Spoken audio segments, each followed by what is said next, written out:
Fabulous. For some of you, it might be the first time you've ever seen what this is going to look like. For others, perhaps you have poked around on the QCAA website and had a look at past exams, which if you didn't know that you can do that, you actually can do that. So this shouldn't be too spooky for you here. You've seen that, I think, before in your exams. This is obviously from 2020. You can see the instructions are clearly there. Is there anything that's new for you there or jumping out at you? 55 marks. We don't usually have... Excellent. Thanks for pointing that out. So in another video, and for us in another class, I'll go through how it comes out at 55 marks. Yep. It's different to your 25 that you're used to. You're getting marked on a lot of stuff in this exam in a different way to what you're used to with IA1, IA2, IA3. And I'll show you that next week. There's a focus on spelling, for instance, quite a strong focus. There's a focus on the thesis. The thesis is so important that it has its own marking section. I know. I wish everyone at home could see the shocked faces here. Does that mean the 55 gets scaled down to a 25? Yeah. I'm not mathsy, but yeah. Okay. Everyone okay? We're going to be fine. So, in essence, let me repeat. When we do little thesis activities where I'm getting you to formulate a clear argument in response to the question, we're doing that a lot in this class. You'll notice that. You're going to do it twice more in a few moments. It is about, just like all of you people who hit the gym or do sports practice or even music practice, the only way you get better at doing that is to do it regularly, so that it doesn't matter what question is thrown at you, you know how to do it. Anything else interesting here? Are you doing a calculator? You know my rules on calculators. 15 minutes planning, 120 minutes working time. You're going to see today and in the coming weeks the importance of planning time. That's why I've always got you with pens in your hands, mapping it out, thinking it through and seeing the whole picture of your essay before you start. Without a roadmap, it will be yucky. Answer the question in the response book. You're using black or blue pen. Respond in paragraphs. It's funny they have to say that. Consisting of full sentences. Perhaps somebody one year did a dot point list. Planning paper will not be marked. They give you the instructions again when you open the booklet. Let's read this carefully because sometimes, I'm going to say it, shit happens. Okay? And people answer the wrong questions or they think they have to do two. In a silent exam, your brain can just fart on you. So let's look it through. There's 2 questions for the 8 texts. Respond to one of the following questions, 800 to 1,000 words. You're going to see all the other texts in the booklet. 1984, Jane Eyre, Hamlet. Your eyes will go to the Macbeth section. Yeah, your question. Make sure it's loud, please. So there'll be 2 different questions for each, not for each thing. Because these 2 questions are specific to Macbeth. Correct. So there'll be like a big list of questions. There'll be lots to look at, yeah. So you're going to just go straight to Macbeth. Don't get cute. Don't get curious and read what everyone else is doing across the state. You don't have time. You chill and you look for Macbeth. Okay, I'm going to stop for a second. I want you to just take a second to read. We're not going to write anything. Read both of those to yourself and circle A or B of which one you think you would do at this moment. Okay, crew, let me just get a show of hands. Who's picked A? Hands up. I knew that, obviously, because you're experts in that topic now, right? Some people, though, have thought that B looks more appealing. Good for you. I personally find that a little bit harder, B. That's okay. We're going to come back to these questions in just a sec, because I want you to just see the instructions on this next chunk. So you've made your decision. We'll come back in a sec to talk through what you should do first.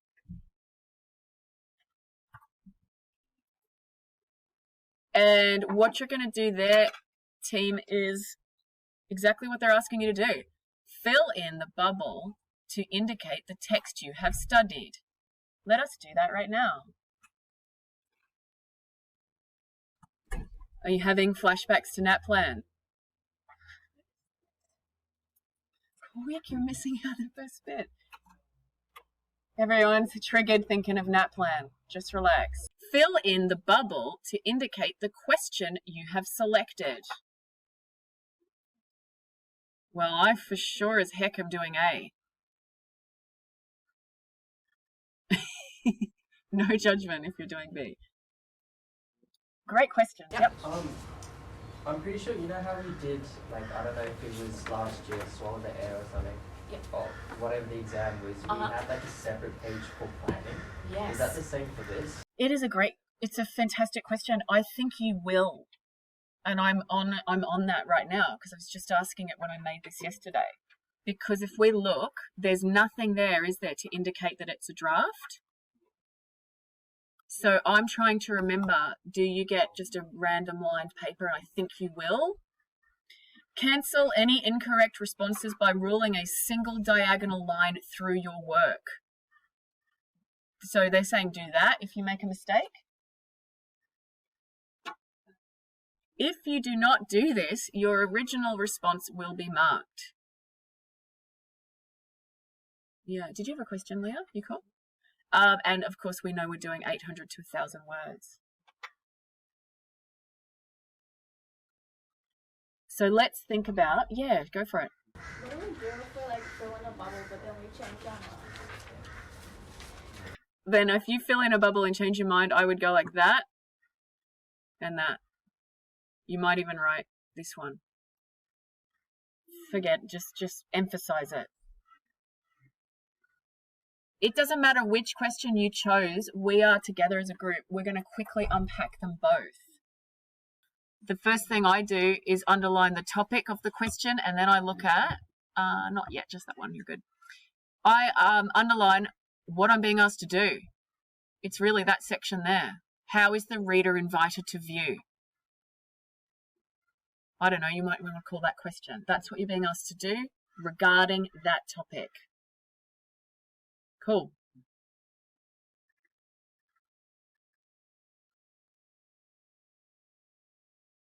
Here are some other tips I have done in the past with my students with grade 12s. I have quickly made a list of values, attitudes, and beliefs that relate to that topic.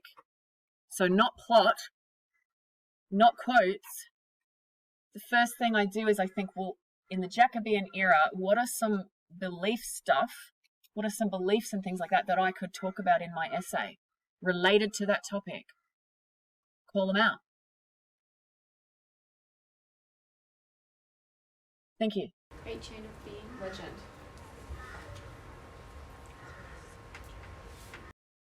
Yep, that's probably going to be part of it. What else from the real world in 1606 could I possibly talk about in my essay? The assassination. Loving it. Political tension. Catholics first, third. Oh, legend. Yeah, hold on to that. Give me one sec. Political tension, including...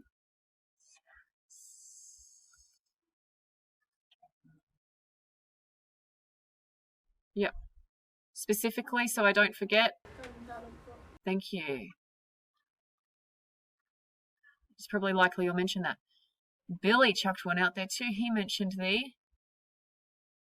religious tension. Is it religiouse or religieuse? IAS. Religious tension.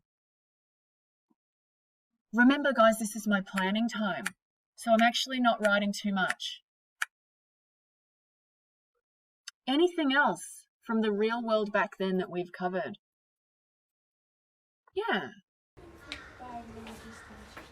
What do we mean by religious tension? Billy, can you answer that? Because you had some good detail there, just in a nutshell. The Catholics wanted to overthrow the Protestants.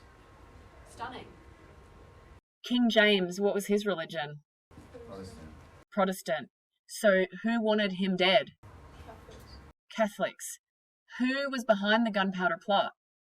Catholics. For real. So guess what? You might want to add this. Questioning loyalty. Loyalty. Because Queen Elizabeth had just died. Yep. Also, the divine right of kings. Stunning. I'm going to keep that up there because it belongs with that.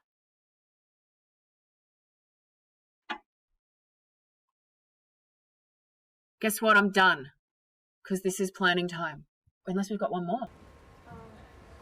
Could we kind of say that they were questioning whether it was fate or if it was your own? Love it. I'll put that here. Belief in fate. And I'm done. Because the clock is ticking. I'm in the exam.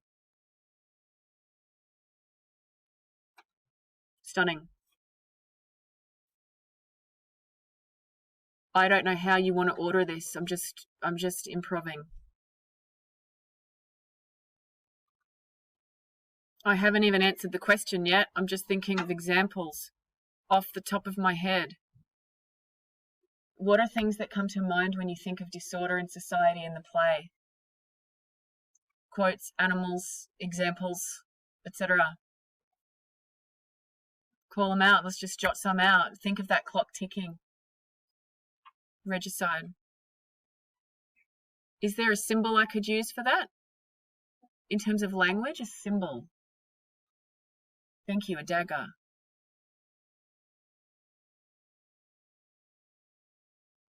Any imagery, similes? Yeah. Birds. Loving it. Birds. Bit of imagery there. The horses. Horses. Yep, horses. Animals. What else it goes berserk once the regicide occurs? Nature, thank you. How is Scotland? What is Scotland like once he takes over?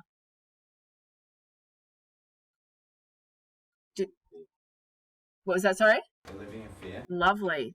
So society in fear.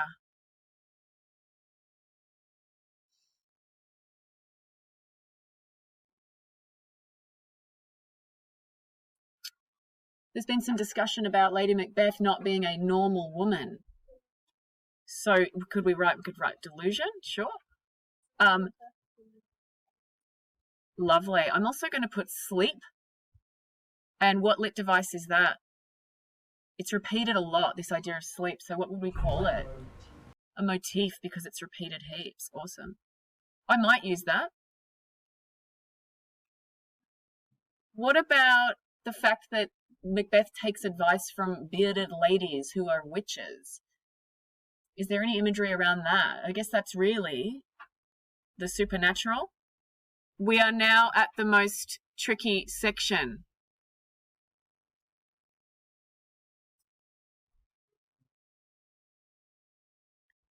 Where we have to answer the question. So let's collect a couple of ideas that we might put into a thesis statement. You guys are very well versed with this one because you've done it a couple of times. How is the reader invited to view the concept of disorder in society in the play? Who can give me a first dot point of an answer there? How are we invited to view this concept of disorder? As being something positive? No. So help me out with a dot point. We're just collecting ideas.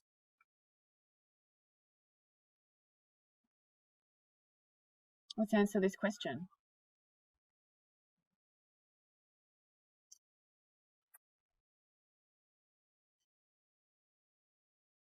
Oh, wait, I'll edit. It's all good. Thank you. The inevitable, like, result of messing with the great chain of being. Thank you. Mia, that was worth the wait. Holy moly. The inevitable result of interfering, I don't know if I spelt that correctly.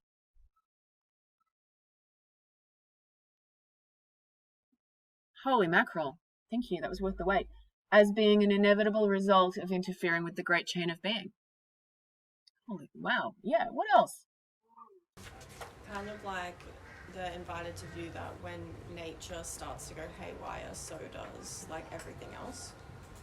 Excellent.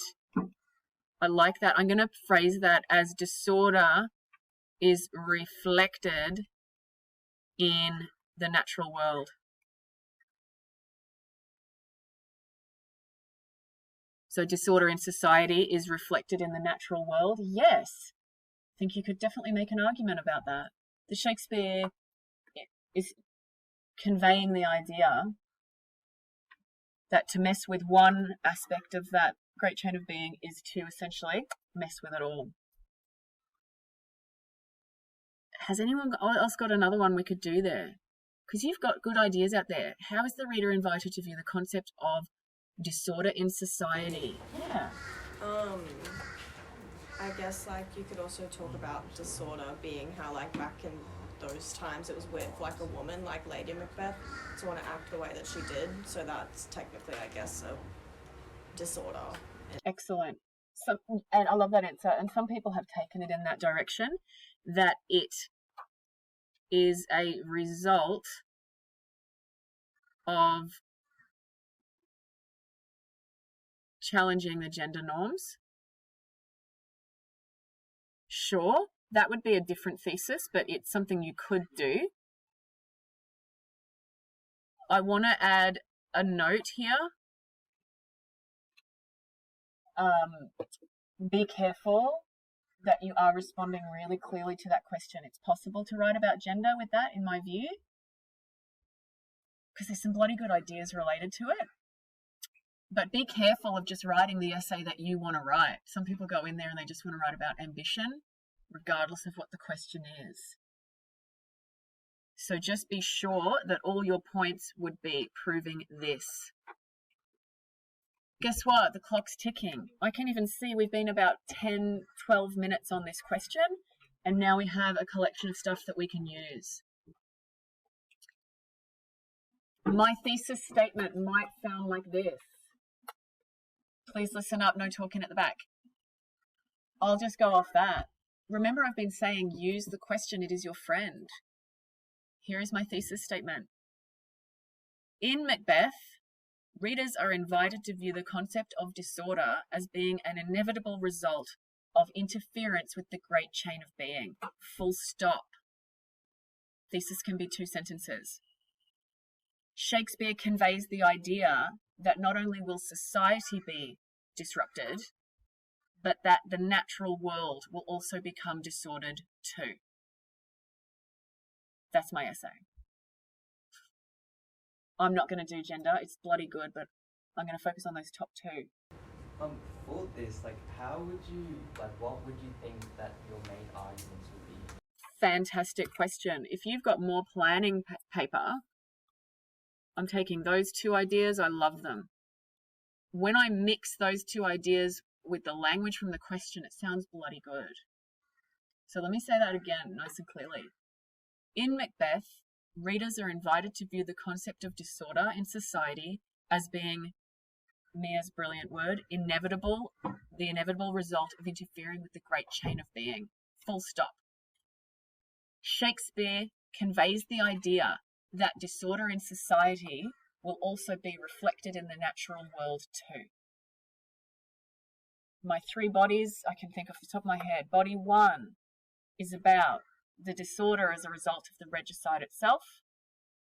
Number 2 might be the disorder of, I'm thinking of sleep and the way that their mental health becomes more disordered as it goes on.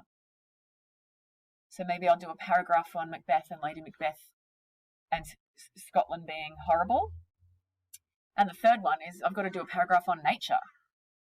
So the horses, the earth, the birds, the screams of death, the starless nights, the destruction. That's just me riffing. I have not mapped them out yet. So on my planning paper, I'm thinking of those three. And I go boom, boom, boom. A question, yeah. Yep. Macbeth's mental health starts to kind of unravel. But if you were like going to refer to that in any way in the exam, would you say madness or mental health? Because I'm pretty sure you have to say madness. You do. It's a fantastic point to make. Yeah, on the mock, I'm glad we've covered that because a lot of people walk into the mock and they say mental health. Some people have said toxic masculinity. Modern terms like that, I ask you to avoid. Absolutely great point. Please don't say mental health. I think it's better to say despair, guilt, and madness when you're talking about Lady Macbeth and Macbeth. We have no evidence that they have any kind of definable mental health situation, such as schizophrenia, multiple personality disorder. Let's leave the medical terms for science. Let's focus on the guts of Shakespeare's intention, which is to show simply that guilt will lead to madness and despair.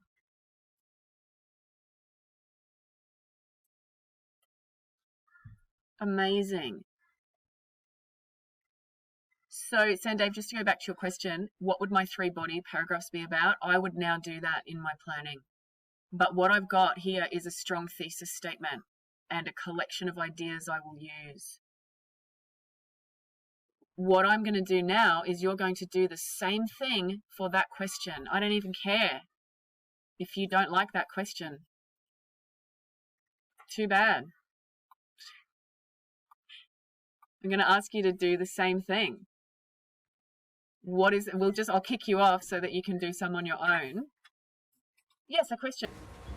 So about how you said you can't use like modern words, would like misogyny include like Misogyny, I wouldn't like to see that in there.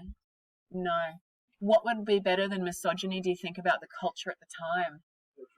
Legends, patriarchal society in which women were subordinate, meaning lower, and they were absolutely considered to be the weaker sex in both body and mind. Perhaps you want to start with this one. Analyze how the representation of another male character positions the reader to view Macbeth. So who are you going to do? Macduff? Is anyone thinking Banquo? I don't know. I think Macduff's very strong for this one. I'll just keep it rolling.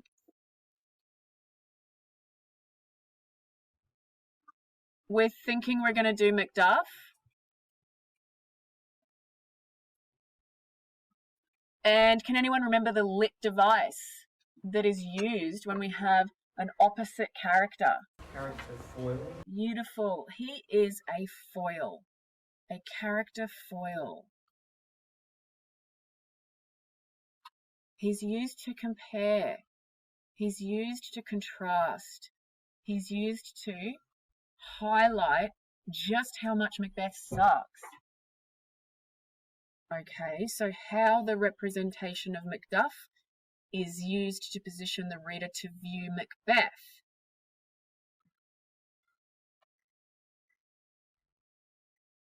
I'm going to quickly get, what are some verbs that I'd be talking about in this essay? You guys already started me with that. Patriarchal society, yep. Gender norms, specifically masculinity. Thank you. Gender norms. Masculinity. Yeah. Wasn't like that half truth, like the half truth, like two-faced. Like loyalty, are you thinking equivocations? Macbeth to Macduff because weren't they friends? I like that. So I'm actually going to just call that loyalty for my notes here.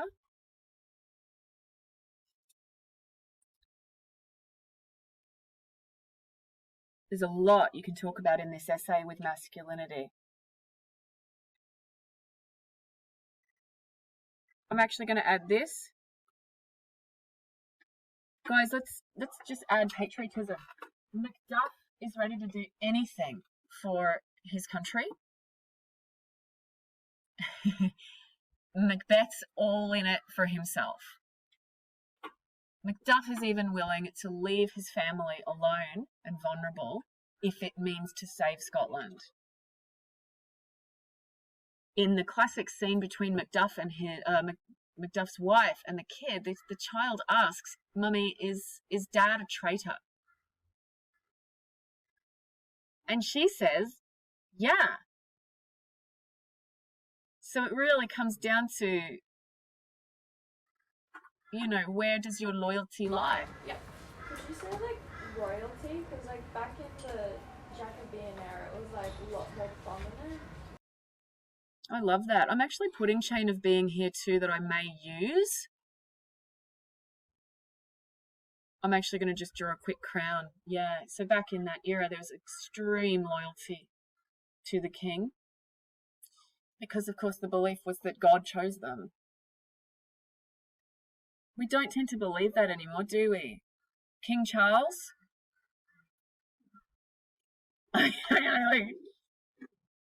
We just say, I don't know, you're just there because you're in line for it.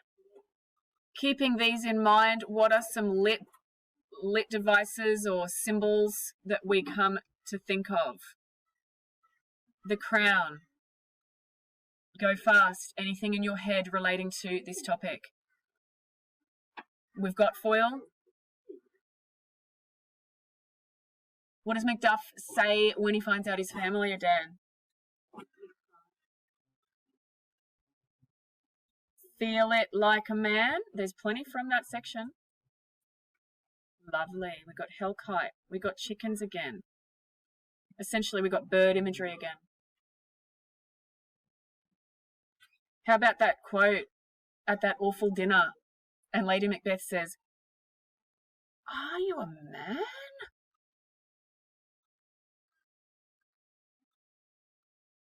We did just remember this idea of traitor. Who is a traitor? Well, in this crazy world, it's hard to tell.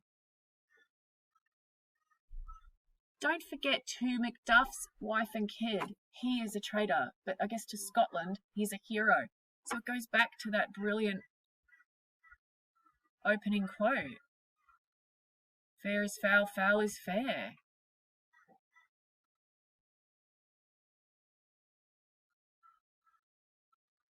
Yeah, go for it. Can you say like characterization? Because they like characterize everything. Absolutely. So I actually can't even fit that in. I'll put it down here. The characterization. Macduff, your whole essay is now really about that. But let's make sure we are clear on the question, which is how are we invited to view Macbeth as a result of him? So let's get to the guts now. Time is ticking.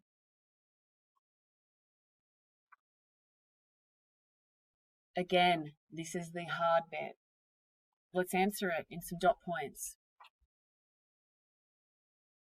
How's the representation of Macduff shape our view of Macbeth?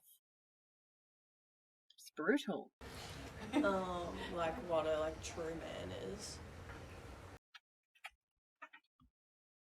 It highlights what I'm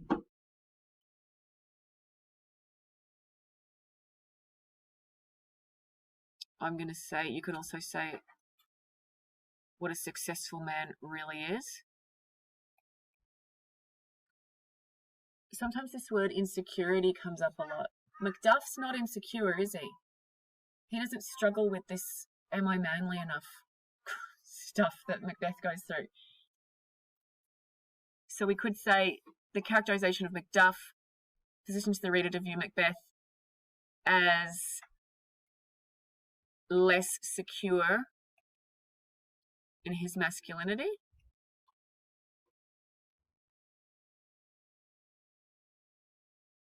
And it does overall prompt some questions about loyalty.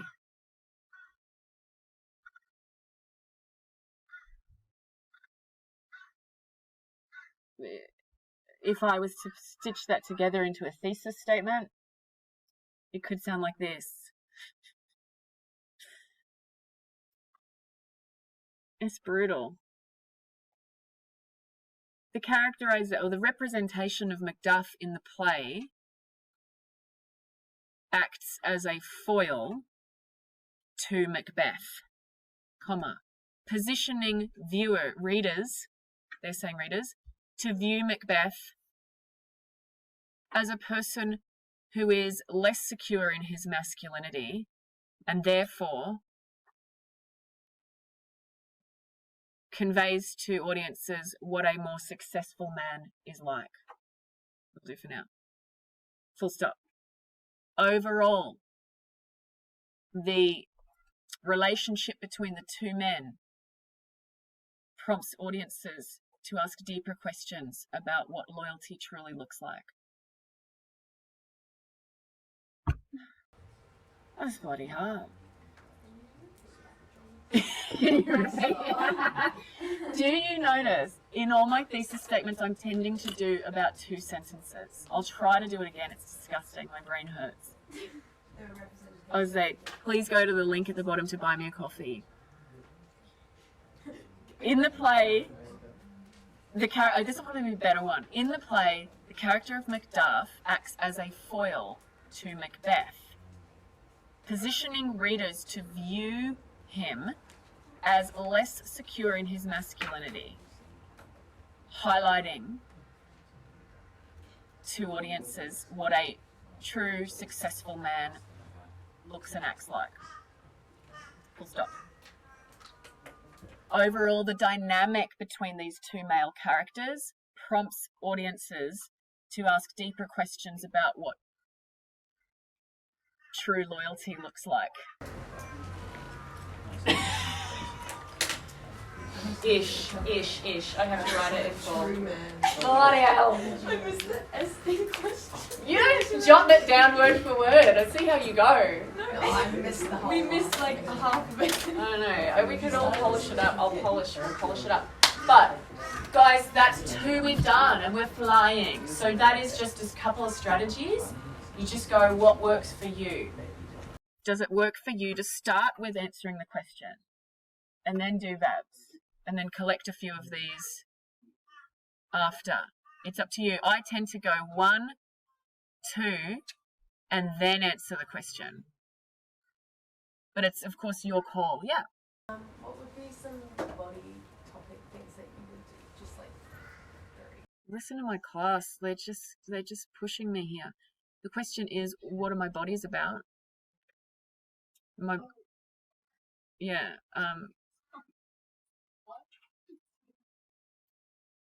first one is Macduff, how he's represented. Second one is how I think I'll do a paragraph on Macbeth in contrast. And then I'll finish off with one about the, as I implied in my rough thesis, how they both ask us to think about what loyalty really looks like. Because we're positioned to question, is Macbeth really all that bad when Macduff essentially does the same thing? He kills. He deserted his family. And then I say, and then I'm done. Yes, that would work. That's a plan. Absolute legends. Think it. You're right, good on you. think of it, you've got 15 minutes to plan. So look, this might be a bit messy. It's going to be. The moral of that story is don't sit there and wait for perfection. You're hearing me. I'm making mistakes. I'm saying, oh, no, oh, change it. Your pen's got to be moving in planning time. Because if you sit there frozen waiting for a perfection, I saw people freeze up even with an intro paragraph. I want it to be perfect. I want it to be perfect. Shut up and write. Sketch, draw, collect ideas. I guarantee your thesis will be better if you've got something to go with.